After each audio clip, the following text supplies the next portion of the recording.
কি অবস্থা বাড়ি ঘরের, এত নোংরা, প্রতিদিন 4,000 করে ঝাড়ু দিই, তারপর ময়লা কখনো দেখি না এই জায়গাতে কমছে। এগুলো কি খাইয়ে থাকে আল্লাহই জানে। এত নোংরা কোনো মানুষ হয়?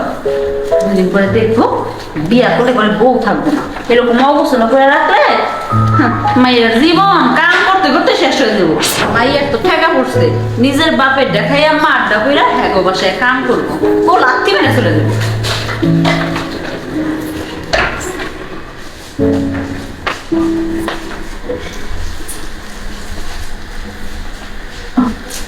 সাহেব কিছু করবেন? আমি তো বলতে চাই সেটা তো তুই ভালো করে জানিস। কি করবেন স্যার? আমি তো জানি না। ও ঝাড়ু ভাইয়া নতুন আনছে এটা না? হ্যাঁ নতুন আছে, পিরানের লিগা। মানে মানেটা হলো খুব সোজা। এই যে দেখেন না, মাঝে মাঝে ঘরের মধ্যে কত ইন্দুর পোকামাকড় দৌড়াদৌড়ি করে, মানে এইটা থেকে ওটার দিকে নজর দেয়, ফিরে আর সাহায্য করার জন্য এটা আছে। আচ্ছা ঠিক আছে, তাহলে আমি বাইরে যাচ্ছি, ভাইয়া আসলে বলিস আমি বাইরে গেছি, আর আমার মুখটা পরিষ্কার করে দিস।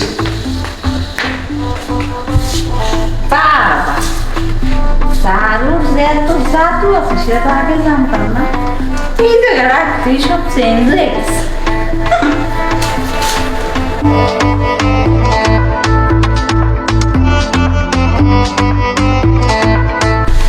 সব কিছু নষ্ট হয়ে গেছে।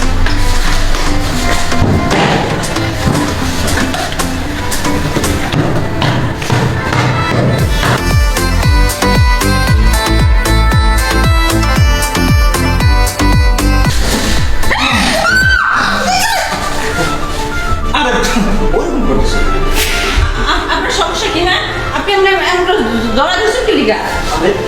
সমস্যা কি বুঝছ না? আরে কি করতেছেন? আরে কি করতেছি মানে কি করতেছি বুঝছ না? দেখেন আমি কিন্তু বর্ষা করে কাছে বিচার দিব আপনার নামে। আপনি তখন তো আমার ধরে ধরেন, বাচ্চা বাচ্চা কথা কর। এটা যদি বর্ষা শুরু না তাহলে একদম বাইরে ফেলবো আপনারে। বসে মানে মানে তোর যে চেহারা, তোর যে গেটা, তোর কাজের মেয়ে হিসেবে মানায় না। তুই থাকবে হচ্ছে রাজরানী হিসেবে, তুই আমার সাথে চল, তোর একবারে রাজরানী করে আন। ইস রে, আমার লগে চল, আমি তোরে রাজরানী বানায় রাখবো। এই আপনি কি মনে করছেন? হ্যাঁ আপনি আমার টাকার লোভ দেখাবেন, আমি ফুটফুট করে আপনার লগে চলে যাবো না? 5 বছর ধরে কাম করি, প্রতি মাসে 5,000 টাকা করে বেতন পাই। আর এই 5 বছর কাম করে যেই টিয়া জমাইছি না, এই যে আপনি যে বাসা থাকেন এরকম 200টা বাড়ি করে কিনতে পারবো। ক্ষমতা আমারও আছে। ছোট লোকের বাচ্চা, তোর এত বড় সাহস! তুই যখন তখন একটা মায়া মেশের গায়ে হাত দেস, কলিজা অনেক বড় হয়ে গেছে না? তুই কেমন 8-10টা মেয়ের মতো মনে করছো যে তোমার শরীরের মধ্যে ধরবি আর আমি গলা তোর উপরে পড়ে যাবো? সাধারণ একটা কাজের মেয়ে হয়ে তুই আমার গালে থাপ্পড় মারলি।